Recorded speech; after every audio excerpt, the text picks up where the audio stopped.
Sa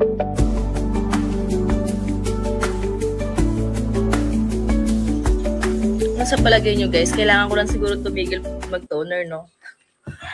Kasi yan, tingnan nyo, sobrang kinis na.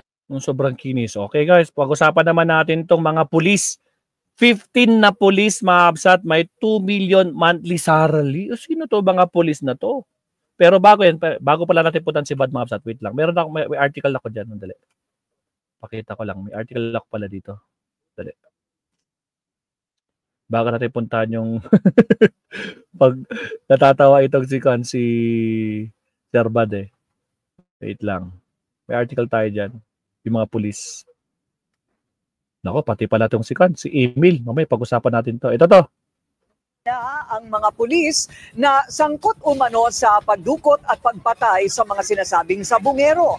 At ang ebidensya sa krimen na nasa isang flash drive, nasa kamay na ng DOJ. Yan. Oo, yun yung isa sa mga mabigat na ebidensya nitong si alias Totoy kasi meron siyang flashcard kung saan paano pinatay mga kabsat. Ay siya, bawal pala. Kung paano siya kinil, kung paano siya kinatay, yun daw eh. 'Di ba? Mga kabsat, nasa flashcard mga kabsat. Nako po. Ang akala, loko-loko naman kasi itong si Kan kung totoo man yung flashcard na meron ka na laman ng ebidensya. Dapat hindi dapat si Atong na mismo ang nagsunog noon.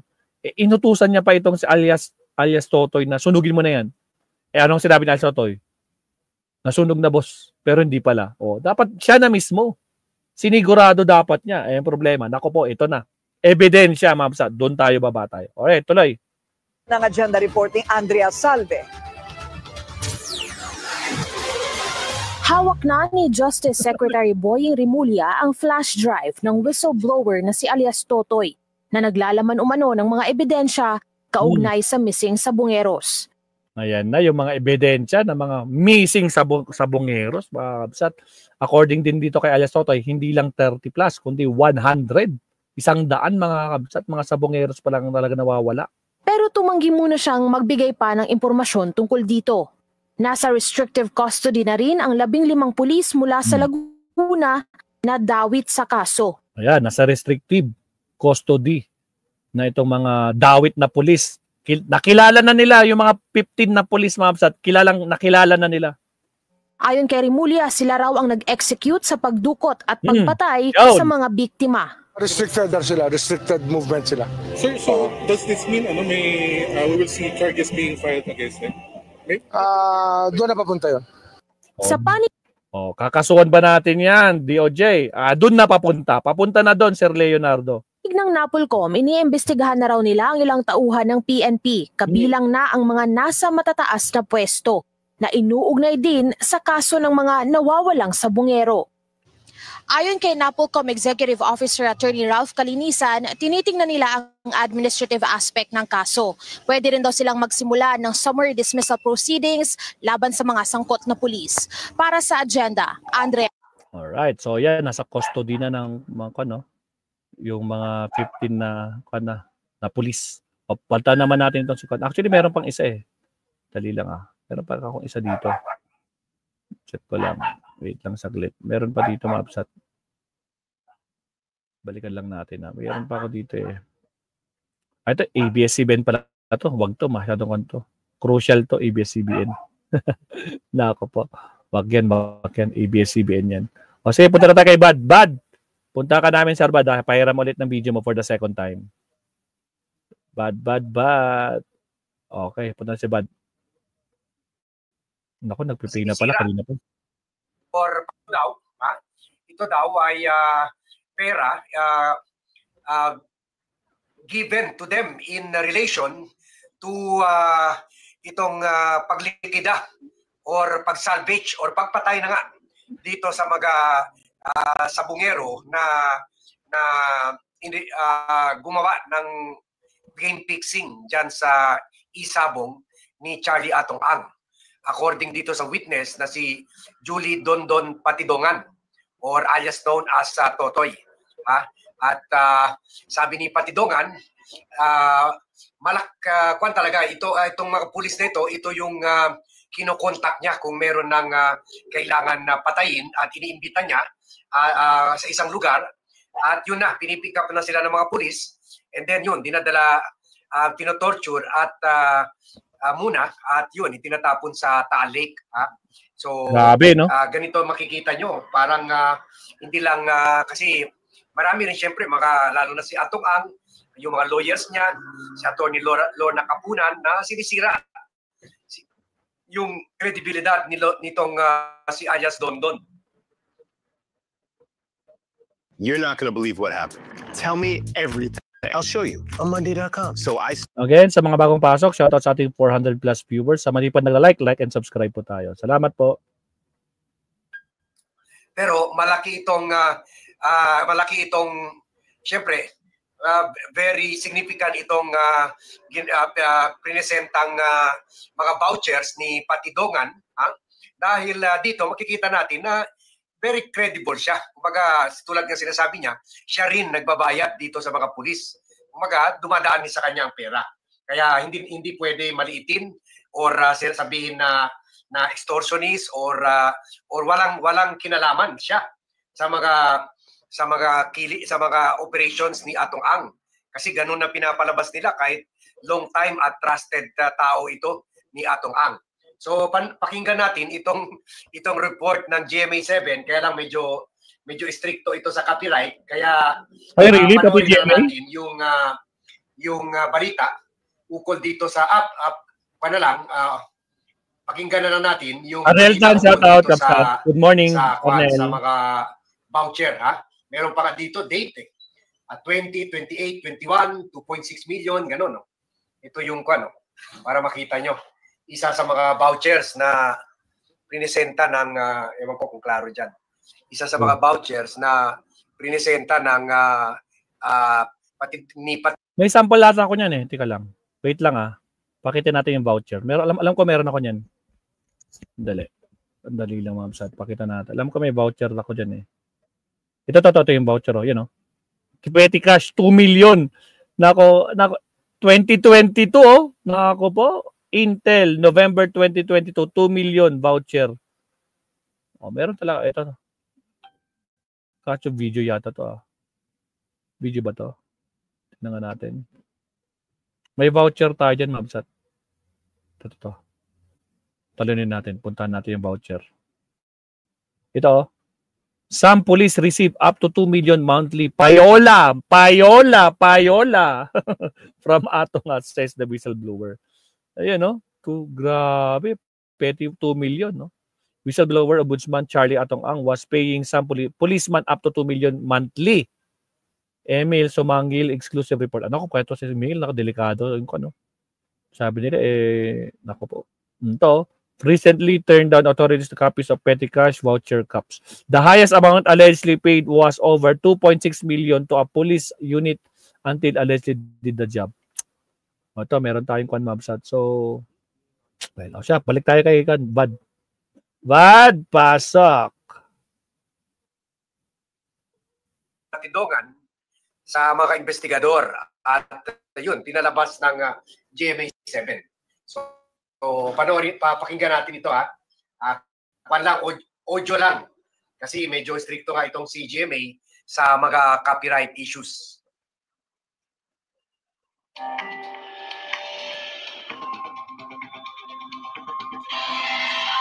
Ipinisita ng whistleblower na si Dondon Patidongan ang petty cash voucher na patunay umano ng mga ibinabayad nila sa mga pulis na tumatrabaho ng utos ni Atong Ang. Ang halaga sa isa sa mga voucher, mahigit 2 milyong piso. Grabe talaga, Axel. Yayamanin. Pera-pera. Sa kwento ni Julie Dondon Patidongan alias Totoy sa GMA Integrated News, ang gosikal sa pagdukot at pagpatay sa mga nawawalang sabongero ay galing umano kay Ang. Nalalaman daw niya ito dahil isa raw si Patidongan na kumakausap sa mga pulis na gagawa ng lahat ng utos. Sa kada utos, may bayad daw. May buwanang payola rin daw ang ilang pulis mula kay Ang. Noong Martes ng gabi, ibinigay na ni Patidongan sa mga pulis sa mga petty cash voucher na ito na naitago raw ni Patidongan. Sabi niya, ito raw ang patunay ng mga binabayad nila Atong noon sa mga pulis. Ang isang petty cash voucher, nakapangalan umano sa isang police colonel na may halagang 200,000 pesos. Wow. 2 million pesos naman umano para sa isang police lieutenant colonel. Oy! 2.6 million pesos umano para sa isang unit ng PNP na siyang tumrabaho raw. Intel lang kasi nakalagay doon. Pag sinabing Intel, yun na yung 500,000, yun na yung bayad sa mga pinatay nila. Ito na yun, si Patidongan nagsasalita. Yung overall naman, na kinukuha ng isang kernel, yun ang monthly niya, 2 million. Infinite Stream, shout out. Pag binibigyan ng tubigan. Ay, yun na yun, sa trabaho, yung protection lahat na. Yun yung, kumbaga, mas malaki yung kernel dahil mga tao niya yung nandun. Sabi ni Dondon, paninindigan niya ang mga sinabi niya hanggang korte. Hinihinga namin ng reaksyon si Ang at ang PNP sa mga bagong pahayag ni Patidongan.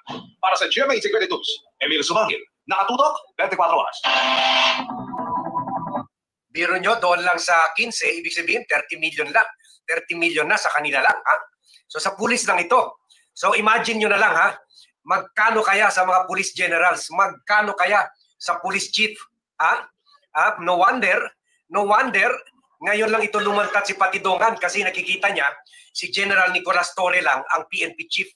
Hindi nasisilaw sa pera ni Atong Ang. It goes without saying na lahat ng mga PNP chief ni Duterte ay nasa payroll ni Atong Ang or pati siguro mga dating police chief. Murang gamot, alamin ko magaling. Dapat tested and certified. Murang gamot. At syempre, huwag kalimutan mag-like and subscribe. Shoutout mga Kamsat. Wala pong bayad yan, Masat. Like po tayo. Dalawang harang pa. Dalawang police chief ni under President Bongbong Marcos. Otherwise, Marilyn Valencia, kung hindi sila nasa payroll, matagal na nila na-solve ito. Baka pagpasok parang ni President Bongbong Marcos, kasi nangyari itong mga killings 2021-2022. So, inasikaso na ito ng sino pa yung police chief ni President Marcos? Acorda ba yun una? So, sana inasikaso na yun ng mga PNP chief noon. Inimbestiga na. Nalaman na dyan pala sa Taal Lake tinatapon. Bakit? It took 3 years. At itong si Patidongan at yung isa pang alias Brown, wala talagang tiwala. Hindi sila lumantad dahil alam nila siguro na yung mga PNP chief noon sa time ni Duterte at time ni President Marcos ay parang idol nila. Sabihin na natin, idol nila si Atong Ang. So, to put it mildly, idol nila si Atong Ang. Kaya wala sila nagagawa laban kay Atong Ang. It took the ascension into or the appointment by President Marcos of General Nicolas Torre para magkaroon ng kumpiyansa at tiwala itong si Patidongan yung si Brown para lumantad and to testify and to present evidence. Kasama na yung mga CCTV, kasama na yung mga USB, video, containing video of the killing kasi ito yung binibigay ng pulis kay Patidongan to show para ipakita rin niya kay Atong Ang di umano and also siguro napapanood rin ni Gretchen na talagang pinatay in a very torturous way itong mga sabungero siguro to give a lesson sa iba pang sabungero. So ang latest dito sa 15 policemen na mga bata ni siguro ito marami pa ito lang siguro na nakuha nila ng ebidensya ay nilagyan na ni PNP Chief Nicolas Torre na-restrict na yung mga movements nila and pinareport na sila sa mga mother units nila para available sila kung kailangan kausapin sila ng DOJ or kung kailangan ikulong na sila. So ito daw mga pulis ang nag-carry out ng cleansing operation. So cleansing, kumbaga inalis yung mga tiwaling mga sabungero na nag-game fixing. Siyempre, kung 60 billion ba naman a month ang nakataya. So pati ito magiging tempted talaga. Pero siyempre, hindi yan justification para patayin sila. Pwede sana sila kinasuhan na lang ni Atong Ang at pinakulong. Para sampulan, di ba? So, kinumpirm naman ito ni Justice Secretary Remulla na natanggap na nga ito nila ang mga voucher galing kay Patidongan, kay alias Totoy at nung tinanong kung kakasuhan na ba nila ang mga pulis, sabi ni Remulla, doon na papunta yan. That's where it's headed. So yun, tulad ng sinasabi natin noon. Sabi ni Kamsat Marilyn Chan, sana wag makalimutan ang impeachment ni Sara Mau. Wag kayo mag-alala, Ma'am Marilyn, kasi naka-break pa sila. Mag-i-start tayo ng July 29. Ayan. Kasi July 28, magkakancel na. So, July 29, magbabalik po yan. Na sakto lang kasi na naka-break sila, naka-break, di ba? Tama, naka-break sila ngayon. So, hindi pa talaga totally nag-uumpisa. So, hindi makakalimutan. Namomroblema na talaga sila kasi nga, ayaw nilang umpisahan yung impeachment. Ayaw nilang umpisahan yung proseso. Kasi nga, alam nyo na, kapag na-booking yung mga bank accounts, game over. O, siya tuloy. Sana naman, hindi lang itong mga pulis ang kakasuhan, ha? Kundi kasama talaga yung mga mastermind. Hindi naman pwede yung mga killer lang. Sino nagbayad sa kanila? Sinong mastermind? Dapat ito ang kasama sa kaso, ha? So, yan, ha? So, yan po ang very, very, very shocking. Although hindi na tayo nasa shock kasi alam naman talaga natin na nung time ni Duterte, yung mga implementors of the law, naging lawbreakers. Hanggang ngayon nga, wala na si Duterte, pero yung meron tayo mga lawmakers dyan sa Senado, kung sino pa ang lawmakers, sila pa ang lawbreaker na gumagawa ng sarili nilang konstitusyon. So alam niyo na kung sino mga yan. So grabe talaga sinira talaga ng mga Duterte yung mga binaboy at kinorap yung mga institusyon ng gobyerno. Kasama na yung PNP, DOJ, NBI, kaya kasama rin sa kaso yung dating Justice Secretary, kasama yung NBI Director, kasama yung Solicitor General, si Kalida. Millions of traders around the world choose TradingView to ensure that their trading doesn't... Kasama yung CIDG Commissioner, dami, UNAPOLCOM Commissioner, CIDG Officer, grabe. Pati kasama rin daw mga senador dito sa Isabong, yan. Really? Kaya, at pati sa ICC kasama rin sila sa ICC case, so yan, ganon. Until now nararamdaman natin yung mga effect ng paninira sa institusyon ni Digong, yun. So yun po ang update natin dito sa issue na ito. We are keeping watch on this, lalo na hindi lang natin binabanta, hindi lang importante sa atin itong issue ng mga sabungero, issue rin dyan kay Boying Remulla. Kung talaga ba, yung itong tao na ilan years na kagaya ni Atong Ang, na di umano who is able to pay himself around, kumbaga nalusutan niya lahat ng mga kaso using his billions of money, tingnan natin kung talaga bang isasama siya sa kaso ni Justice Secretary Remulla. Tingnan natin. Kaya hindi na natin binabantay itong kaso, binabantay rin natin si Remulla. Kasi napaka very suspicious. Bakit umabot ng 3 years ang investigasyon na ito? Ito ata pinaka-longest investigation. So, yan. So, before we end, gusto natin muna pagsalamatan yung mga nag-join sa atin. Si Mildred Concepcion, si Zoe, si Raul Tulio. Okay, so salamat Sir Bad. So, okay na tayo kay Sir Bad Mabsat. So, okay na tayo. So, yun na. Grabe no mga kabsat, no? 2 million. Tapos yung binasa pa natin, ang pinakamalaki is 2.6 million monthly. Ay, grabe. Sana all, di ba? Nako, yayamanin tong mga connected sa mga alam nyo na. Grabe, di ba, Sir Leo? Pambihira. 60 million monthly. 60 million monthly. Kahit pala dating mga chief in staff PNP, dating Pangulo, kaya bigyan ng tagi 1 billion per month. Kaya pala. Kahit sinong politiko, kaya nilang suhulan. Yun lang, sir. Nakakalungkot, no? Naku po. Ito. Punta naman. Ito, mag-last topic lang ako, sir, mga kakabsat. Mag-last topic ako kasi hindi pa tayo nagbe-breakfast. Anong oras na? Alas 10 na, hindi pa tayo. Hindi ko ba, medyo ramdam ko na yung gutom ko eh. Pero mag-last topic tayo. Makichismis tayo, mga kabsat, dito kay Mima. Sabi ko sinong topic niya. Si Harry Roque, mga kabsat. So, pag-usapan natin to. Tingnan natin anong sinasabi ni Mima dito, mga kabsat. Alright, countdown muna tayo.